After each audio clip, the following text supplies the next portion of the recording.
Hello મિત્રો, કેમ છો? આશા રાખું છું બધા મજામાં હશો, સરસ મજાની તૈયારીઓ કરતા હશો. આપણે સવારે છે ને મિત્રો એક ગણિત માટેનું સરસ મજાની આપણે એક વિડીયો લેક્ચર મૂકી દીધો છે કે ગણિતમાં કેવા કેવા પ્રશ્ન પૂછાય છે, એમાંથી 12, 15, 17 માર્ક કેવી રીતે લેવાય એ વિડીયો અચૂકથી જોજો મારા ભાઈ. મારી મહેનત છે અને તમને કામ આવે એના માટે કહું છું. ઓકે, હવે 9 જૂનના રોજ જે પેપર આપણે આજે પ્રશ્ન આવ્યા છે જીકે સાયન્સ પોલિટી કરંટ અફેરના, એને જોઈ લઈએ, સમય ન બરબાદ કરીએ અને સીધા પ્રશ્ન પર જતા રહીએ. પેલો પ્રશ્ન છે CFTRI, બરાબર છે? CFTRI અહીંયા લખ્યું છે, એટલે કે central food training research institute. આ જે છે એ ક્યાં આવેલું છે એવો પ્રશ્ન પૂછાયેલો હતો. તો એ મૈસૂરની અંદર આ સંસ્થા આવેલી છે. પછી પ્રશ્ન પૂછ્યો તો જૂટને આપણે ગુજરાતીમાં કહીએ શણના ઉત્પાદનમાં સર્વાધિક એટલે કે સૌથી વધુ એવું કયું રાજ્ય છે કે જે શણનું સૌથી વધારે ઉત્પાદન કરે છે? શણ એટલે બોલે તો આપણે ઘરે ઓલા કોથળા જોયા હશે, બરાબર છે? આવી રીતે હવે રેસાના કોથળા હોય ને, આપણે પગ ઉછળિયા ને એવા બધા ઉપયોગ કરતા હોય. આ જે રેસા બને છે ને એ શણમાંથી જ બને છે, એટલે શણની વાત કરી છે કે શણ ઉત્પાદનની અંદર સૌથી વધારે પશ્ચિમ બંગાળ જે છે એ ભારતની અંદર આવેલું છે. પછી પ્રશ્ન પૂછ્યો તો ડી ડે, બરાબર? ડી ડે કઈ ઘટના સાથે જોડે? આ પ્રશ્ન મેં ટૂંકમાં લખ્યા હોય, બહુ લાંબો પ્રશ્ન હોય કે ભાઈ ડી ડેની એક ઐતિહાસિક ઘટના થઈ છે જેની અંદર આમ થયું તેમ થયું, તો આ ડી ડેની ઘટના શેની હારે જોડાયેલી છે, બરાબર છે? તો એ છે ને ફ્રાન્સની અંદર 6 જૂન 1944 છે ને મિત્ર સેનાનું નાર્મડી નામ છે, બરાબર? આ નાજી લોકો ને એ બધા હતા ને, એ લોકોને જે આક્રમણ થયું હતું અને એના અંદર જે ઘટના બની ને એને ડી ડે તરીકે ઓળખવામાં આવે છે. એટલે એમ કહેવાય કે ઇન્ટરનેશનલ હિસ્ટ્રીનો પ્રશ્ન છે, બરાબર? પછી પ્રશ્ન જોઈએ કે વિંગ્સ ઓફ ફાયર જે છે એ કોની આત્મકથા છે, બરાબર છે? તો વિંગ્સ ઓફ ફાયર છે એ કોની આત્મકથા છે? APJ અબ્દુલ કલામ સાહેબની છે. પછી પ્રશ્ન પૂછો પ્રોટેસ્ટન્ટ, બરાબર છે? જો કેટલા જૂના આંદોલનો, આજનું પેપર જે છે ને એની અંદર આ લોકો વિદેશની જે કંઈ ક્રાંતિઓ છે કે વિદેશની અંદર થયેલા મોટા સંગ્રામો છે ને એમાંથી પ્રશ્ન લઈ આવ્યા છે. એટલે પ્રોટેસ્ટન્ટ નામનું જે આંદોલન છે ને એ શરૂ કરનાર કોણ? તો તમને કદાચ આ નામ બધાએ સાંભળ્યું હોય, તૈયારી કરતા હોય એટલે, અથવા તો બહુ પ્રચલિત નામ છે વિશ્વ લેવલે, માર્ટિન લ્યુથર કિંગ આવું નામ છે, બરાબર છે? 1517માં એમણે છે ને આ એક એવો સમય હતો કે ત્યારે છે ને કે ભાઈ ચર્ચની અને ક્રિશ્ચન લોકોની બહુ જ જાહો જલાલી હતી અને એના વિરોધમાં કોઈ પણ વ્યક્તિ કાંઈ આડાહળું બોલી ના શકે અને એ પોતે ઈશ્વર જેટલા એમ કે ભાઈ પોતે આખા ફેમસ થઈ ગયેલા. ત્યારે એમણે એને ચર્ચ વિરુદ્ધ જે કાંઈ ચળવળ ચાલુ કરી હતી, બરાબર, એ આંદોલનને પ્રોટેસ્ટેડ, આમ તો પ્રોટેસ્ટ કરવું એટલે આંદોલન જ થાય, બરાબર, પણ પ્રોટેસ્ટન્ટ નામથી આંદોલન શરૂ કરેલું હતું. અને કોણે કરેલું હતું? કે માર્ટિન લ્યુથર કિંગે. પછીનો પ્રશ્ન છે NH-44, જો અગાઉ પૂછાયેલો હતો.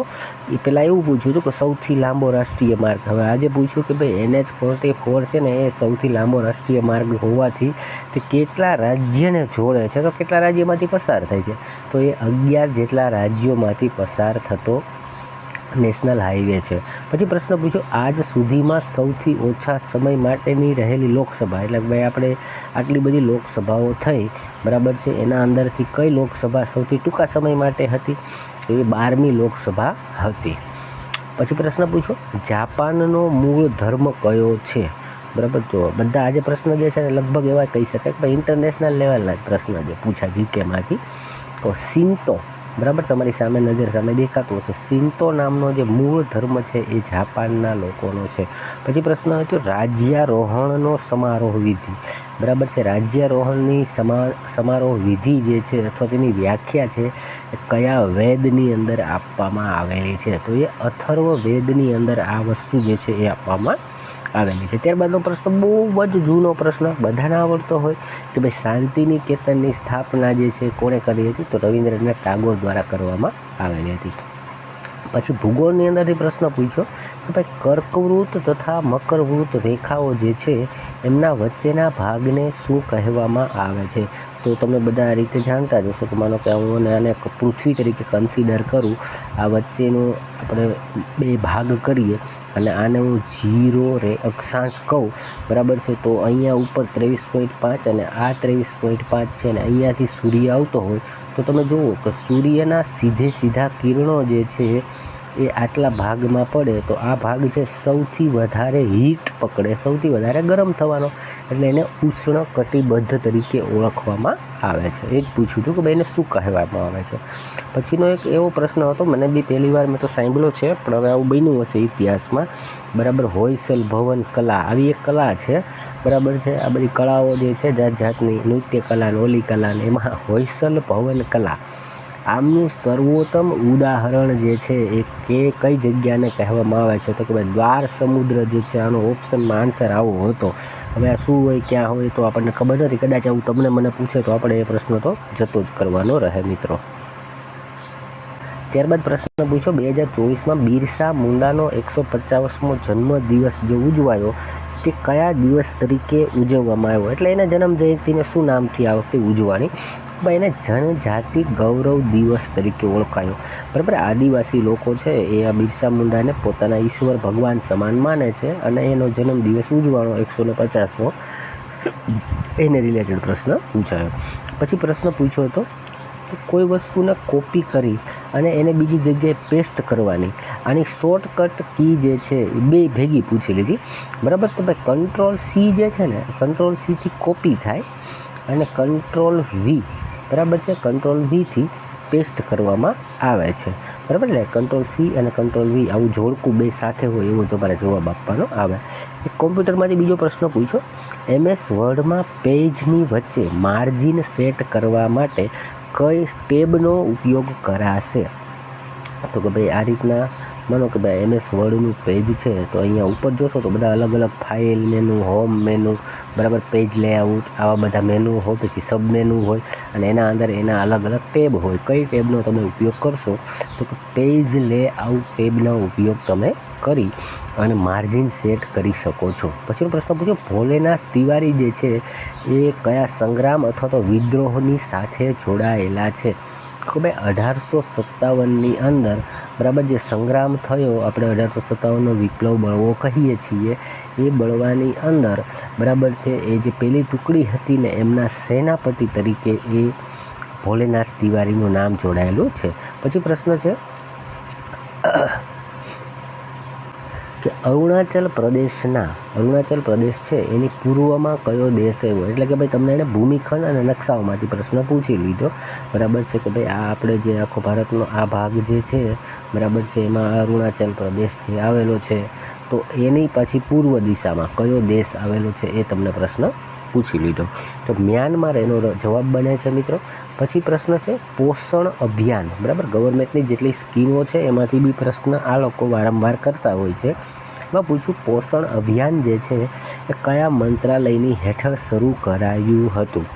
તો કે ભાઈ પોષણ અભિયાન છે ને એ મહિલા તથા બાળ વિકાસ જે મંત્રાલય આવે છે એના અંતર્ગત 8 માર્ચ 2018ના રોજ આ અભિયાન જે શરૂ કરવામાં આવેલું હતું. પછી પ્રશ્ન પૂછ્યો કે ડેટાને એરેન્જ કરવાનું મુખ્ય કારણ શું? એટલે કે ભાઈ કોમ્પ્યુટરની અંદર કોઈ ડેટા છે તો એને તમે વ્યવસ્થિત ગોઠવો છો, એરેન્જ કરો છો, આનું મુખ્ય કારણ શું? એના તો ઓપ્શન વાંચવા પડે. પહેલી વસ્તુ તો એ છે કે ભાઈ આપણા સહેલાઈથી કોઈ વસ્તુ છે એ મળી જાય અથવા વ્યવસ્થિત મેનેજમેન્ટ કરવા માટે આવા ઓપ્શનો હોય એને જોવા પડે, તેથી તમને ખબર પડે કે ભાઈ આપણે તો કોઈ વસ્તુને વ્યવસ્થિત શું કામ ગોઠવીએ છીએ, બરાબર.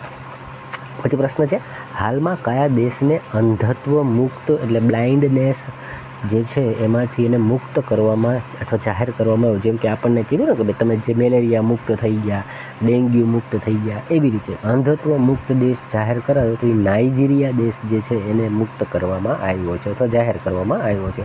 પછીનો પ્રશ્ન, સુનિતા વિલિયમ્સ, બરાબર, સૌથી વધારે અંતરિક્ષની અંદર રહેનારી નારી બની તો એ કુલ કેટલા દિવસ અંતરિક્ષમાં રહ્યા?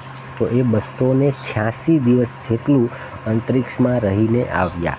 પછી પ્રશ્ન પૂછો, ઇતિહાસકાર સરહિન્દ જે છે એ કયા વંશને તુર્કીના ખલીફા કહીને વર્ણવ્યા હતા?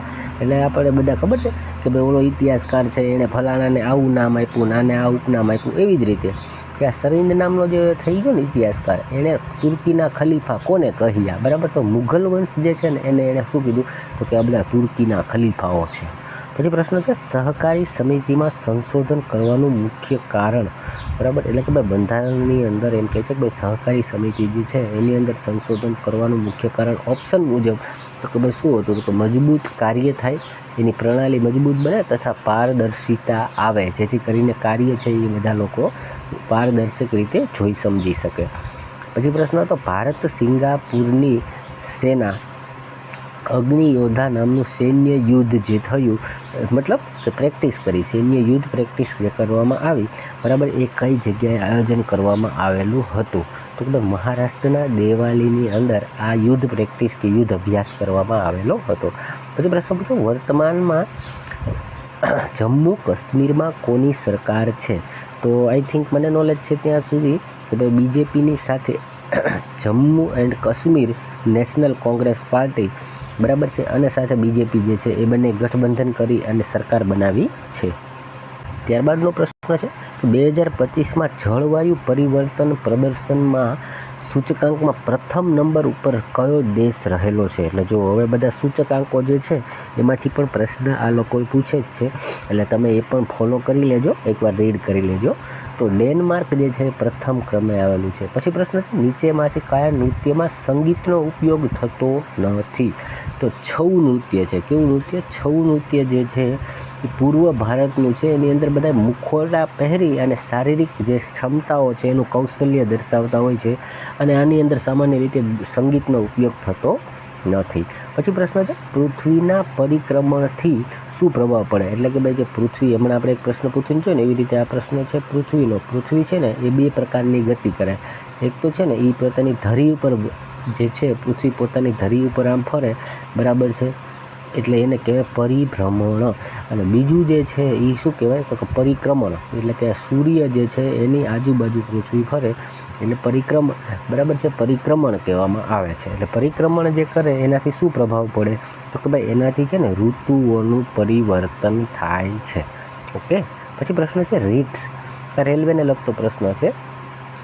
RITESનું પૂર્ણ રૂપ તો કે rail India technical and economic service, આવું ફૂલ ફોર્મ બને છે. પછી પ્રશ્ન છે પાણીનો સાર્વત્રિક ઘોળ પ્રવાહી કહે છે. એટલે કે ભાઈ પાણી છે ને એને હંમેશા, સાર્વત્રિક એટલે હર હંમેશા, એને ઘોળ એટલે કોઈ પણ વસ્તુને આપણે આમ ઘોળ એટલે માનો કે આ પાણીની એક ડોલ છે, બરાબર, એની અંદર કોઈ વસ્તુને આપણે ઘોળવી છે અથવા તો ઓગાળવી છે તો પાણીનો ઉપયોગ આપણે કરીએ છીએ, એટલે એ વસ્તુ છે એ એક જાતનું ઘટ પ્રવાહી બની જાય. તો આવું કે એને કહેવામાં આવે છે. એનું કારણ શું છે? તો એના કારણ ઓપ્શન જોવા પડે. સામાન્ય રીતે તો એ કહી છે કે ભાઈ એક તો સહેલાઈથી પાણી બધે મળી જાય છે, પાણીની અંદર એવી ક્ષમતા છે કોઈ પણ વસ્તુને ઓગાળવાની, બરાબર છે, સહેલું છે, સસ્તું છે, સરળતાથી મળી જાય છે, આવા બધા કારણો હોઈ શકે. પછી પ્રશ્ન છે હુસેન સાગર જે તળાવ છે, ઝીલ છે, એ ક્યાં આવેલી છે? તો કે હૈદરાબાદની અંદર આવેલી છે. પછી પ્રશ્ન હતો માઉન્ટ એવરેસ્ટ પર સૌથી પહેલાં ચડનાર વ્યક્તિ. તો સૌથી પહેલાં ચડનાર છે એડમંડ હિલેરી, અને 1953ની 29મી મેના રોજ એમણે સર કર્યું હતું. પછી પ્રશ્ન છે ભારતમાં ₹1ની નોટ કોણ જાહેર કરે છે? બરાબર છે, તો એ ભારત સરકાર કરે છે. હવે ₹1 સુધીની નોટ હોય ને એ સરકાર પોતે કરે, અને ₹2થી લઈને ગમે એટલા રૂપિયા હોય એ બધી RBI જે છે એ જાહેર કરતી હોય છે. પછી પ્રશ્ન છે પૃથ્વીરાજ ચૌહાણને કયા યુદ્ધમાં મોહમ્મદ ઘોરીએ હરાવ્યા હતા? બરાબર છે, તરાઈના 2 યુદ્ધ થયેલા.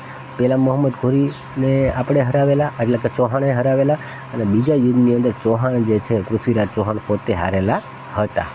ઓકે. એટલે 1192ની અંદર આઈ થિંક થયેલું, બરાબર, તરાઈનું બીજું યુદ્ધ, એના અંદર પૃથ્વીરાજ ચૌહાણને મોહમ્મદ ઘોરીએ હરાવ્યા હતા. પછી પ્રશ્ન છે અમીર ખુસરો જે છે, બરાબર, પ્રશ્ન એવો પૂછ્યો હતો કે અલાઉદ્દીન ખિલજીના સુપ્રસિદ્ધ કવિનું નામ જણાવો. તો એનો પ્રસિદ્ધ કવિ હતો અમીર ખુસરો. પછી પ્રશ્ન હતો કલકત્તા શહેરની પ્રથમ ઈંટ અથવા કલકત્તા જે છે આખું બનાવનાર કોણ હતા? બરાબર છે, એક બ્રિટિશ વેપારી હતા, અને એમણે આ કલકત્તા શહેર બનાવવાની શરૂઆત કરી હતી, એનું નિર્માણ કરાવ્યું હતું, જેનું નામ છે જોબ ચારનાક.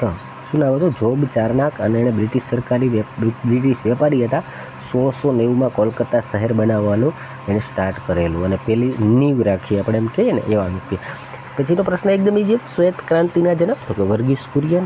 પછી નેક્સ્ટ ક્વેશ્ચન હતો વિશ્વનો સૌથી મોટો પશુ મેળો જે છે સોનપુર બિહારની અંદર ભરાતો, બધાને ખ્યાલ છે, એટલે એમાં કોઈ આપણે વધારે સમજવાની જરૂર નથી, સોનપુર બિહારમાં થાય છે. અને પછીનો પ્રશ્ન હતો લેડી વિથ ધ લેમ્પ, એટલે આવું ઉપનામ આપ્યું લેડી વિથ ધ લેમ્પ તરીકે કોણ જાણીતા છે? તો ફ્લોરેન્સ નાઇટિંગેલ નામની વ્યક્તિ જે છે એને લેડી વિથ ધ લેમ્પ તરીકે ઓળખવામાં આવે છે. મિત્રો સરસ મજાના પ્રશ્નો જેટલા મળ્યા ને એટલાને કવર કરવાની કોશિશ કરી છે. વિડીયોને લાઇક અચૂકથી કરજો, નવા હોય તો સબસ્ક્રાઈબ કર્યા વગર જતા નહીં. ચલો મળીએ છીએ કાલે ફરીથી એક બીજા વિડીયોની અંદર.